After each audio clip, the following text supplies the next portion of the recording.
Вот жанна баки. Адам бар екен. Я бұл базистік емес шығар. BI Group.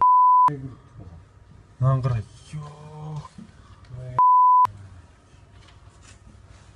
Мынандай конструкция. Біз қандай екен? Бля, біздікі не опасный ғой, ебаный. Ау! Бергесейші қара. Маяқта бар ғой. Бергесейші. Жаңа естіген жоқсыңдар ма? Бомба түскендей болды ғой. Пол бит кетті ғой. Мына қар шығар деп Бит ойладым. тұрып қол, анау бірдеңе болайын деп отырмын мына жерде өзіміз. Мен қар деп ойладым ана үстінен түскен. Бір шамал жіберіп қойсаң кетті ғой. Все ЧП анау.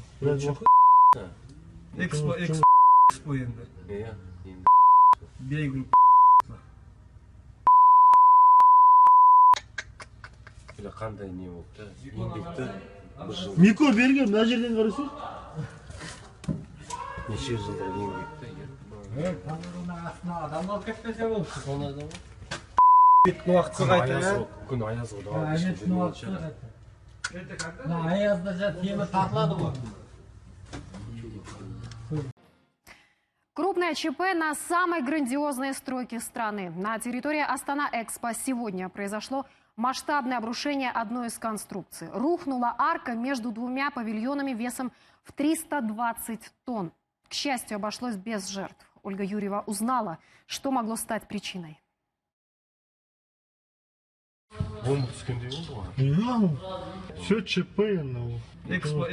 Экспо енді. За кадром удивление, разочарование и даже боль. Видео, которое сняли рабочие главной стройки страны, мгновенно облетело мессенджеры и весь Казнет. Многотонная конструкция обвалилась в один момент. Даже сами строители не успели разобрать, что произошло. Все услышали грохот, кто-то решил даже, что посреди степи вдруг произошло землетрясение. А когда увидели масштаб разрушения, дружно пришли в ужас. Обвал произошел недалеко от главного выставочного павильона «Сферы». Обрушилась декоративная конструкция. Сейчас на территорию журналистов не пускают, но по предварительной информации жертв и пострадавших нет. Просто невероятным везением стало то, что конструкция обвалилась в обеденное время, когда большинства рабочих на месте не было. Правда, сначала сообщали о строителе, который повредил колено, но позже выяснилось, что травма не связана с ЧП. Впрочем, даже после случившегося работа не остановилась ни на минуту, за исключением участка, где произошел обвал. Закрыли объект. Пока туда не запускают. Нет, там работает. Люди работают. Дальше просто вот именно вот в этом месте закрыто. Официальные пресс-релизы появились только ближе к вечеру. В национальной компании «Астана-Экспо» сухо пояснили. Превратившаяся в пыль арка была построена лишь для красоты. А вот основные здания, международные павильоны, к счастью для строителей и самой «Экспо», остались в целости и сохранности. Сегодня в 13:30 на территории международной специализированной выставки произошло обрушение декоративной мостовой конструкции, которая расположена между двумя павильонами С1 и С2.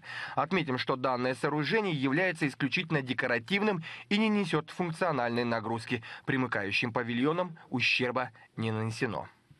Примерно так навесной мост выглядел до своего разрушения. Вес 320 тонн, длиной в 70 метров.